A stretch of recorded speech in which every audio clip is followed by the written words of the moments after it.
Halo Bristers, gue cuma mau ngingetin, jangan lupa subscribe YouTube gue, nyalain notifikasi belnya nih di sini, dan juga follow Instagram gue, linknya ada di sini.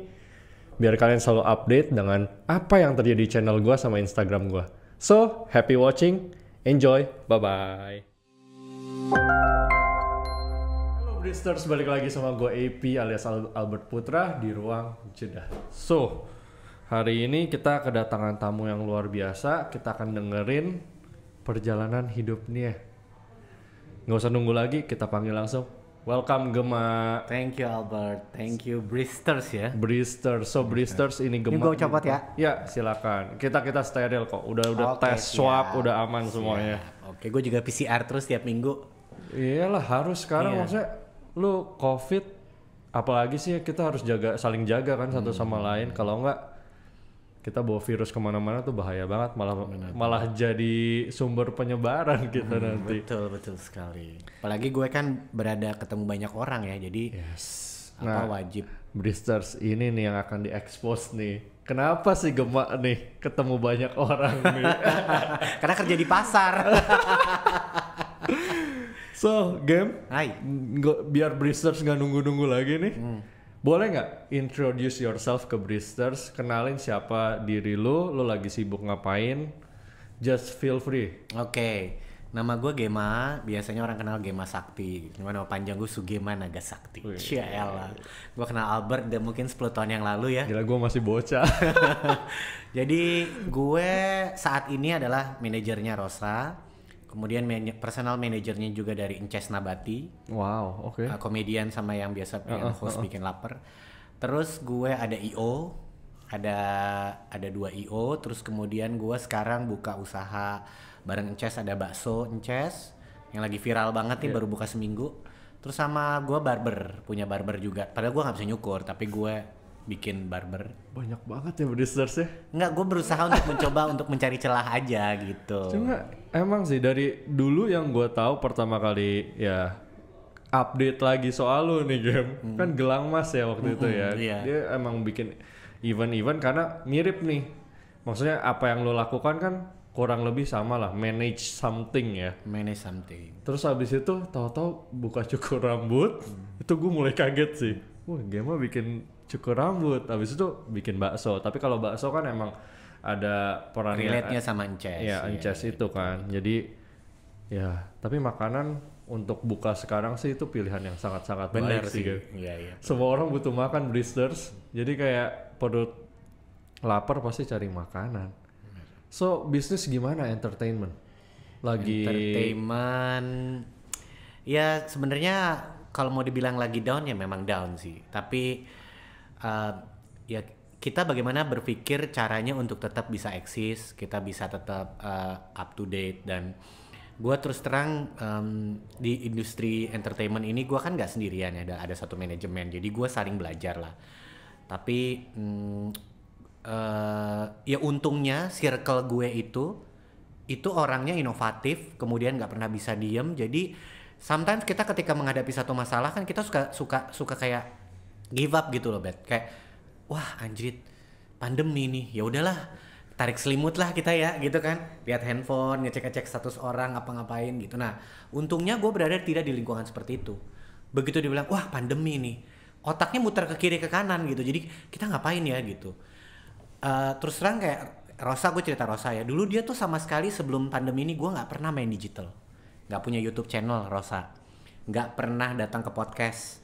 Pokoknya kita tiap hari itu adalah nyanyi dan setiap weekend keluar kota. Dalam seminggu tuh bisa show 4-5 kali. Kemudian gue punya IO gue, which is kerjaannya adalah KPI-nya adalah crowd. Jadi bagaimana narik orang banyak datang ke mall, bikin satu event yang bisa menyenangkan banyak orang. Jadi ketika pandemi itu sesuatu yang nggak pernah kita lakukan gitu. Tapi gara-gara pandemi inilah akhirnya kita mulai mikir, kita mulai ngapain nih, bikin apa nih gitu. Nah, contohnya kalau dari Rosa, tiba-tiba kita sekarang jadi aktif banget digital. Makanya dia tahun ini, end of year ini, dia menjadi penyanyi nomor 1 di semua digital platform di Indonesia. Di Spotify dia nomor 1. Ya, gue lihat sih iklan yang Spotify sih. Gila ya. Makanya gue juga mikirnya sih gini. Terus kemudian di Zyuk nomor 1, di Langit Musik nomor 1, di iTunes masuk 5 besar. Jadi kayak padahal nih dulu kita kagak mikir yang namanya digital itu. Karena kita dapat duit dari off air. Secara pada periode musim digital, Rosa udah jadi penyanyi nomor 1. Jadi sekali nyanyi 200 juta udah ya 10 dalam sebulan bisa nyanyi 20 kali, ya udahlah gitu. Gue juga santai-santai punya IO yang istilahnya gue udah punya tim, nggak perlu gue mikir banyak, tiap hari callingan dari klien tuh ada. Gue akan pegang mall-mall yang udah lama gitu established. Nah dengan adanya pandemi ini membuat gue sama lingkungan manajemen gue, lingkungan IO gue yang gue punya usaha IO itu mikir, gue mau ngapain ya? Yang lainnya udah pada mulangin karyawan, tutup sementara. Kayak manajemen artis mungkin banyak yang udah nggak ada job, nggak tahu mau ngapain gitu. Tapi banyak juga yang makin banyak job. Jadi semua tuh memang kalau gue lihat masing-masing punya cara sendiri-sendiri. IO banyak banget, IO gede tuh yang tiba-tiba mulangin karyawan. Sorry ya kita tutup dulu untuk sementara, ntar kalau pandemi selesai kita buka lagi. Karyawannya dipulang. Kalau gue enggak, gue gaji tiap bulan tetap jalan terus. Kayak punya usaha yang tidak terkenal pandemi gitu. Ya karena gue berpikir gue harus cari jalan nih, bagaimana caranya supaya gue tetap bisa survive di tengah pandemi ini. Gue tetap harus bisa punya satu kreasi dan lain sebagainya. Jadi untungnya di circle gue itu semuanya adalah orangnya positive vibe. Jadi ketika mengalami satu benturan, gue nggak berhenti sampai di situ, tapi kita terus inovasi dan akhirnya tahun ini dari Rosa bisa terbukti secara digital dia menjadi penyanyi nomor 1 di Indonesia. Kemudian gue juga dari IO ada beberapa event digital yang kita jalanin. Kemudian gue buka usaha-usaha lain, kayak akhirnya gue bukan terpaksa ya, akhirnya berpikir untuk membuka usaha jenis lain, dan akhir tahun ini gue buka 2 usaha sekaligus di Desember ini. Ada bakso sama ences dan juga barbar. Dan bakso ences ini viral banget gitu. Yang tadinya gue cuma ya udah deh paling gue satu hari gue tuh omsetnya gue paling sekitar 100 sampai 300 mangkok target gue gitu. Karena gue pikir gue nggak mau terlalu ngoyo, kan cuma outletnya cuma kecil gitu ya. Terus kemudian ternyata animonya besar, akhirnya gue harus memproduksi 500 sampai 1000 mangkok gitu, 1000 porsi. Jadi yang kayak gitu-gitu yang tadi gue pikir bahwa nggak ada jalan nggak bisa, ya memang pasti ada jalan aja gitu. Banyak planning juga yang nggak terjadi, yang tadinya gue pengen tahun ini pengen bikin ini, pengen ini, akhirnya nggak terjadi. Tapi di sisi lain gue menciptakan sesuatu yang terjadi gitu. Jadi ya pandemi ini membuat kita berpikir dengan cara yang di luar seperti biasanya lah gitu. Kayak belajar baru. Setuju banget sih, Game. Maksudnya dari yang lu ceritain tadi. Kayak lu kan bikin podcast ini kan.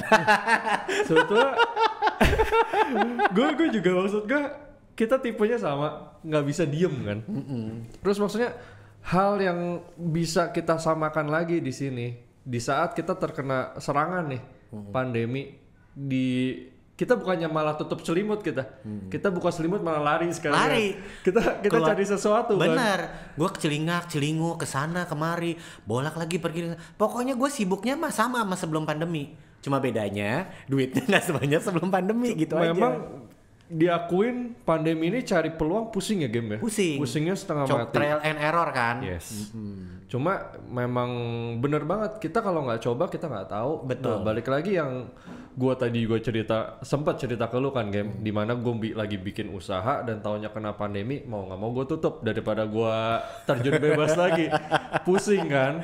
Paling bener kayak lu, Game, lu udah nungguin bukanya belakangan. Iya. Nah, jadi masih damai. Kalau bukanya pasti depan-depan awal. Aduh, mati banget. Gue banyak banget event-event gue juga yang gue udah dealing. Gue kan punya license kan. Jadi license itu kalau kita mau pakai ride-nya kita harus bayar dulu di awal. Aduh. Dan itu tim gue tuh ada yang udah di Bangkok mau ngambil ini, ada yang udah di sana, duit gue udah keluar banyak buat bayar license. Tiba-tiba pandemi, ya udah semua stuck gitu. Tapi ya balik lagi, ya kan kita harus mikir terus gitu loh. Ya, intinya sih emang kita harus lebih kreatif daripada pandemi ya. Betul. Karena maksudnya kita nggak bisa pasrah ya. Kayak contoh ya, mall harus tutup jam 7 sekarang. Cuma kan bukan berarti kita nggak makan kan, tetap harus cari cara gimana caranya kita bisa makan malam, ibaratnya begitu deh, paling simpel kayak gitu Brewsters. Dan ini terjadi nih, depan gue jagoan banget berarti. Gue rada salut sih game, maksudnya di posisi sekarang lu bisa bikin maksudnya bakso dan fresh loh, maksudnya bener-bener gue bisa bilang cabang pertama dong, dan happening gitu, itu Rame luar banget biasa parah sih. Gue juga ya ada rasa kalau nggak pandemi gue nggak buka bakso loh. Seriously, gue kalau nggak pandemi nggak buka barber. Ya gue jalanin aja usaha yang udah pernah gue jalanin gitu. Duitnya kecil ya game. Kita kecil tapi ya nggak apa-apa Nggak, kan Ini berkah ya, Kita kan nggak berkah. pernah tahu nanti. Tapi gue merasa sih 2021 ini adalah tahun kebangkitan buat banyak orang. Amin, amin. Gue juga merasakan hal yang sama game. Iya. Haleluya. Amin.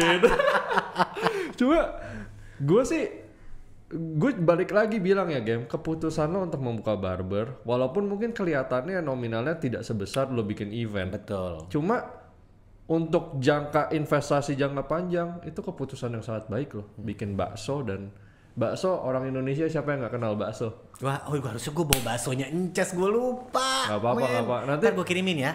Wah, parah sih, enak banget bet. kalau nggak Encas datang ke sini juga aja. Oh boleh. Ntar gue suruh dia kesini. Siap. Jadi kita ngobrol. Wah, lo mesti Share. dengerin dia sih, dia seru sih. Ces tuh lucu dan Gue inspiratif. suka banget. nontonin sih game. Iya, Maksudnya inspiratif. gue lately Brewsters mungkin juga banyak yang nggak tahu nih game. Gue kenal Gema udah lama. Tapi Gema tahu gue nggak gitu tertarik sama dunia berita-berita gosip dan kawan-kawan. Cuma gara-gara gue podcast, gue akhirnya mulai membuka diri. Ya makanya gue tahu Encas Nabati, dia suka nyanyi-nyanyi juga, suka joget-joget. Jadi gue lumayan Lu update inget gak sih, lah. Bet, Ences itu pernah nyanyi di acara nyokap lu, zaman dia belum ngetop. Kayaknya gue nggak ada game. Lu nggak ada. Lu Iya. kalau tanya nyokap lu deh, itu dia belum apa-apa dulu. Gue tuh temenan sama dia dari dia, ya elah, punya dikasih duit berapa ya, 300.000 aja udah girang. Iya. Dan sekarang ya bisa sebesar itu ya memang rezekinya anak itu sih gitu. Tapi balik lagi kalau menurut gue usahanya dia juga. Nah, Brewsters tuh dengerin, semuanya ada waktunya untuk bersinar, semuanya ada usaha. Betul. Di balik kesuksesan pasti ada kepedihannya dulu lah ya. Oh ya pasti. Cuma Pedih kita nggak ada banget. yang tahu. kita nggak ada yang tahu. Nah sekarang Brewsters, dari tadi kita udah ngomongin soal pandemi, cerita sana sini, nostalgia sedikit tadi ya game ya. Kalian pasti penasaran. Game, sebelum lo kayak sekarang, dulu usaha pertama ngapain sih game? Ya gue ya biasa aja kerja, nggak tahu juga mau ngapain, namanya juga masih umur 20-an ya. Pertama itu lulus kuliah deh, lo ngapain dulu sih? Ya random lah kerjanya apa aja, yang penting jadi duit. Serabutan berarti? Ya iyalah serabutan. Gue terus terang cerita ya, gue tuh sebenarnya orang yang nggak suka cerita proses, bet. Gue jarang banget nge-share tentang apa yang sedang gue lakukan di dalam sosial media gue. Tapi biasanya kalau udah jadi baru gue share, karena tujuannya adalah supaya orang tahu dan kayak gue jualan bakso, gue buka barber. Gue tujuannya sebenarnya buat itu. Tapi proud juga dong, proud moment karena lu telah berhasil menciptakan sesuatu kan. Iya, itu bonus ya menurut gue sih. Gini loh, rezeki, kemudian kebanggaan, terus apalagi ya, itu adalah bonus dari apa yang kita lakuin gitu, Bet. Jadi kita kalau misalnya kebanggaan, kita dapat award, atau misalnya kita dapat uang lebih dari apa yang kita kerjain, menurut gue itu bonus gitu. Jadi itu bonusnya. Tapi basically-nya manusia itu kan harus kerja.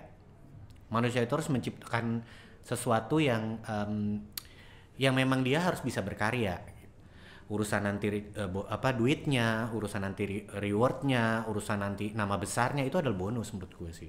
Itu bonus aja. Jadi ketika lo nggak dapet itu ya berarti bonusnya lo belum dapet. Santai aja gitu. Keren banget, gile. Tapi ini yang gue suka nih. Dari semua yang lo bahas tadi, sebetulnya itu ada satu kata yang bisa mencerminkan semuanya sih. Lo mengerjakan sesuatu dengan ikhlas.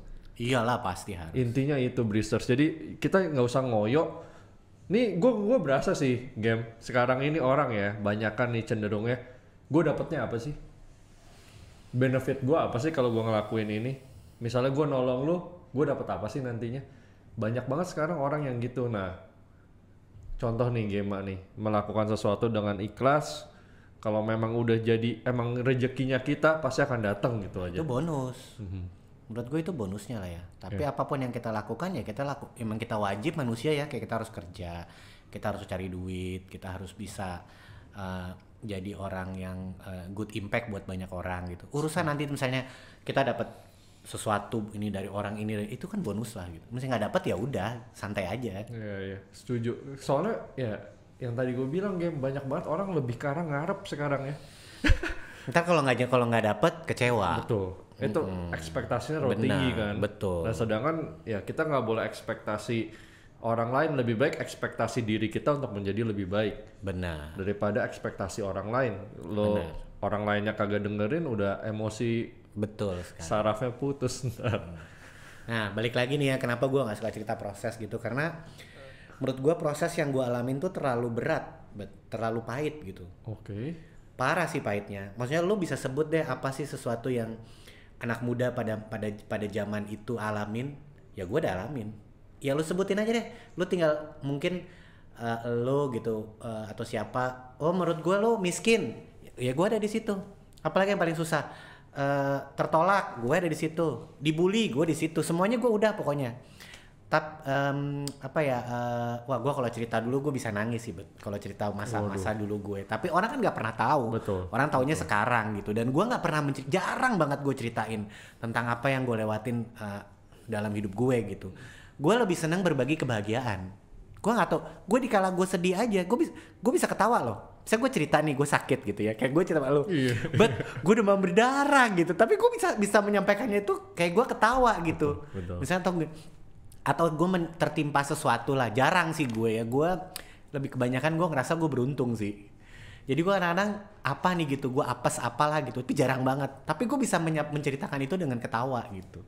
Sebetulnya sih kalau lo bilang gini ya game ya, gue berasanya sebenarnya lo nggak oke lah, lo tadi bilang apes ya, cuma cara pandang lo sih game. Lo menganggap semua hal itu baik adanya kayaknya. Baik adanya. Karena jadi kalau pasti ada sebab, ada akibat. Betul. Apa yang lo tabur pasti akan lo tuai. Misalnya nih gue sakit, oh ya iyalah gue kemarin kagak jaga kesehatan, ya maklum aja lah gitu. Ngerti gak sih lo? Kayak udah ya maklum aja ya udah gitu. Emang salah gue dan gue berani bertanggung jawab dengan apa yang gue lakukan gitu. Iya. Ini cara pandang lo sih game. Dari tadi cara ngomong lo itu mencerminkan cara pandang. Emang sih, jadi Bristers gue udah janjian sama si Gema sebelumnya nih, minggu lalu ya. 2 minggu lalu deh. 2 minggu. Minggu lalu dia lupa gara-gara bakso. Bener, gara-gara bakso gue sumpah. Gara-gara bakso, tapi gue juga salah. Gue juga minggu lalu gak ngingetin. Lagi yang pertama gue salah schedule dong gitu. Iya. Bukannya hari ini. Oh bukan. Dia minggu pertama nanya. Sakit, gue sakit dulu. Ya, terus sakit. Gue sakit. Terus habis itu, ya itu yang bakso, itu lucu sih, sampai akhirnya datang juga ke sini. Tapi ya, balik lagi, ini juga salah satu proses ngundang Gema ke podcast nih. Dan tapi akhirnya lo datang ke sini dan share semua cerita lu nih sekarang. Belum semua sih, masih tadi baru gambaran luasnya. Baru luas. Sekarang baru luarnya. Kita masuk ke lebih spesifik. Oke, kepedihan lo boleh di-share gak tuh? Sebenarnya gue nggak pernah, gue balik lagi tadi cerita, gue nggak suka cerita sesuatu yang sedih-sedih sih, gue cerita yang seneng-seneng. Jadi kalau gue cerita sedih, gue orangnya gampang tergugah, ntar gue nangis gitu. Gue nggak mau orang menilai dengerin gue jadi sedih-sedih gitu. Tapi gue cuma mau share gini, bokap gue tuh sama nyokap gue udah pisah. Ini kalau lo mau cerita, wah keluarga broken home ya gue lah, gitu kan. Terus dari gue SMP, jadi bokap gue bukan gimana, gue mau cerita cuma mau share aja, bukan mau menceritakan sesuatu yang jelek gitu. Artinya pisah, terus dengan penghasilan bokap gue sebagai pensiunan angkatan darat, lo tau lah berapa gajinya gitu. Terus 4 anak ditinggalin gitu, terus gue harus hidup dengan keterbatasan. Even gue inget banget waktu SMP gue mau beli sepatu aja, sampai kaki gue luka karena nggak muat kan sepatu gue harus nunggu itu gitu. Tapi ya gue jalanin aja, gue dari kecil memang orangnya nggak terlalu mikirin sih, santai aja gitu. Nah sampai gue SMA, gue pikir tuh gue abis SMA gue bakal kerja. Makanya gue milihnya SEMEA. Ya kalau anak sekarang mungkin taunya SMK ya. Kalau zaman dulu tuh ada STM, ada SEMEA gitu. Tujuan gue sekolah SEMEA itu adalah supaya gue punya keterampilan. Jadi gue abis sekolah SMA gue mau kerja. Tapi ya balik lagi, rezeki berkata lain, gue dikasih kesempatan buat kuliah. Itu pun kuliahnya juga kuliah ala-ala. Saya di kampus yang gak terkenal lah gitu. Yang penting lulus aja ya. Yang penting gue mengenyam pendidikan. Tapi sepanjang during gue kuliah itu, kan gue punya banyak waktu kan. Nah gue mulai kerja di McDonald's. jadi kru. Nah magang. itulah asal muasalnya gue baru tahu dunia kerja. Nggak seberapa dapatnya, cuma bisa buat gue jajan sehari-hari, sama gue pengen beli tas buat kuliah, gue pengen beli sepatu buat kuliah, itu gue dari situ lah. Nah kemudian gue kuliah, nah sepanjang kuliah ini kan gue karena dulu gue kuliah ambil akuntansi, sekolah SMA gue jurusan akuntansi, jadi gue secara bidang accounting dan pajak tuh gue menguasai. Nah pada saat gue kuliah gue sering bantuin kayak perusahaan-perusahaan kecil yang buat laporan pajak, misalnya kayak ini gue buat laporan pajak, gue inget banget dulu ada kursus bahasa Inggris, dia harus laporan pajak dan gue yang nyiapin semua dokumennya. Nah itu gue dapet duit dari situ, ya itu duitnya ntar buat gue jalan, gue makan, gue jajan kasih cokap gue gitu. Ya istilahnya cuma buat just for fun lah gitu, nggak kepikiran buat investasi ataupun buat masa depan. Karena kan sepanjang gue dari kecil sampai gue bisa cari duit itu, gue memang nggak pernah nikmatin sesuatu yang berlebihan. Jadi ketika gue dapet duit ya gue makan yang enak, gue cobain ini yang nggak pernah gue coba. Habis itu lulus sekolah tahun 1998, udah tua kan gue. Lu belum lahir ya? Umur nih, gue udah lahir. Ya nggak apa. itu zaman waktu itu kerusuhan. Yeah. Jadi gue nggak bisa kerja juga, Bet. Ya kayak zaman sekarang pandemi ini gitu. Ya akhirnya gue kerja serabutan, terus tahun gue sempat kerja di hotel, dipecat. Kenapa tuh? Ya karena kan gue nggak bidangnya bukan di hotel. Okay. Mungkin kalau nanti suatu hari nanti ada orang yang lihat gue tuh dulu ada atasan gue yang mecat gue tuh, ya gue bersyukur lah. Kalau nggak gue nggak mungkin gue kerja di hotel terus sampai sekarang gitu. Nggak di sini ya? Nggak di sini. Nggak ketemu Ini Rosa, adalah prosesnya, gue dipecat 3 bulan, nggak lulus probation, ya udah gue mah santai gitu. Tapi pas saat itu gue sakit hati terus terang, bet. Maksudnya gue gini, secara kemampuan apa yang gue kerjakan di hotel itu sebenarnya gampang. Gue kerja di bagian business center, which is cuma bikinin surat, ada customer mau minta di print, itu kerjaan gue hari-hari. Gue bisa melakukan itu sebetulnya, cuma ya mungkin karena basicnya gue bukan hotel, kemudian user gue ngerasa gue nggak harus ada di kerja di situ, ya udah nggak apa-apa. Baru gue pindah kerja, lu tau gak jadi apa gue? Jadi sekretaris. Di mana tuh? Boleh? Ada di perusahaan kontraktor lah. Okay. Gitu. Okay. Nah di situ gue banyak belajar karena bos gue langsung menghandle owner dari perusahaan itu, kontraktor besar. Wow. Lumayan deh. Artinya kalau di Jakarta dia bangun rumah-rumah mewah, jadi kliennya tuh banyak banget orang-orang penting gitu. Langsung jadi tangan kepercayaan dong. Nggak sengaja juga gue jadi sekretaris. Jadi waktu gue ngelamar kerja di sana, gue jadi accounting. 1 bulan gue kerja jadi accounting. Kebetulan sekretaris dia cuti hamil. Dia butuh orang admin buat nge-backup sekretaris yang mau cuti hamil ini. Jadi ya udah siapa yang karena dulu gue pernah di business center di hotel 3 bulan. Jadi lu bisa kan kok cuma ngetik, ngatur schedule, ya bisa lah, gampang gitu kan. Gue terjunlah ke situ. Jadilah gue bantuin si sekretaris utama. Nah sekretaris utamanya cuti hamil 3 bulan. Nggak ada pengganti, gue lah sendiri. Nah sejak saat itulah gue menjadi sekretaris dari presiden direktur gitu. Jadi itu proses lagi tuh. Nah di situ gue tercipta banyak networking gue banyak banget. Terus kemudian akhirnya baru gue mulai kerja di mulai kerja di properti, dan gue mulai masuk dalam dunia promosi. Jadi gue pernah kerja di perusahaan-perusahaan besar kayak Sumarekon, Agung Podomoro, Pakuwon, yang akhirnya menjadi cikal bakal gue punya I.O. Karena dulu gue kerja as a markom, di developer yang bikin mall, yang bikin apartemen. Makanya gue sekarang I.O. gue tuh memang khusus ngerjain event-event di mall dan di properti. Karena udah punya kenalan semua. Betul. Ya. Setelah gue waktu itu gue sempat di Surabaya, gue levelnya udah manajer lah gitu. Gue udah bisa beli mobil, beli apartemen pada saat itu tuh. Wow. Karena udah bagus posisinya. Gue ketemulah sama Rosa, itu pun gak sengaja. Jadi semua gak ada yang sengaja, Bet. Tapi emang gue sih percaya ya, kadang sesuatu yang tidak direncanakan tuh lebih indah ya. Lebih indah. Betul. Ketemu Rosa pun gak sengaja. Dia datang minta sponsor, manajemennya mau bikin konser di Surabaya. Gue bilang ya udah, ntar gue kasih sponsor, tapi pada saat acara gue udah nggak di sini ya. Lu mau kemana, Game? Gue mau balik ke Jakarta, karena itu tuh di Surabaya. Mau ngapain lo? Lu tau gak cita-cita gue mau ngapain balik ke Jakarta? Mau buka toko handphone. Gue mau usaha, gue udah nggak mau kerja karena gue ngerasa gue kan jauh dari keluarga kan, dari nyokap gitu, jadi gue pengen balik pulang ke rumah. Tapi kok bisa toko handphone? Karena gue nggak tahu gue mau ngapain pada era tahun 2008. Pada saat itu era-eranya kan BlackBerry baru keluar, handphone lagi happeningnya kan, tiba-tiba ada handphone banyak keluar model, jadi kan rame gitu loh, dan orang pada saat itu baru ada BB. Iya. Jadi BB baru kayak lagi panas banget gadget sih. gitu, kayak baru kayak everybody, semua orang tuh kayak wah lu kalau lu punya BB baru lu keren gitu. Jadi gua ngelihat bahwa wih potensi nih kalau jualan handphone